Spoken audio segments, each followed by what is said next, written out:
आंबे नारळ आले ना मस्त पैकी मजा करायची. आंबा गोड आहे ना, आंबा तोंडात घातला का कोई सकट गिळून घ्यायचा. काय हा ही ही विमानाची धावपट्टी आमच्या.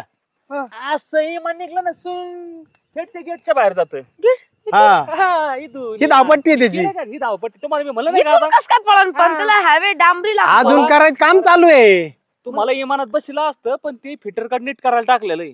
कोणतं फिटर गेलाय त्याच्या त्याच्या लग्नाला. हा कोणतं फिटर आहे? हाय ते- विमानाचं हा, फिटर नाही विमानाचं आमची नाही. इथं. हा. इथं? हा. गावात आहे आमच्या. चला हा. आता हे पुढे भुईमुग आहे, इकडे शेपूची वाव, भाजी, इकडे मला खूप कोबी. आवडतं भुईमुगच्या शेंगा. हा, अजून नाही आल्या. तिला सगळं आवडतं. तुला जसं काय आवडत नाही गप्रा ना. हे केशर आंबे आहेत बरं का सगळे. हो का? हा वा वा. ही इथं शेपूची भाजी. भाजीपाला जास्त खाता वाटते तुम्ही. हे सगळं सेंद्रिय आहे. सेंद्रिय आणि भुईमुग सुद्धा आमचाच आहे. सगळं सगळं किती आमचं आहे. श्रीमंत येतो तुम्ही. अयो, सरपंच आले. हा गाडीचा आवाज. हा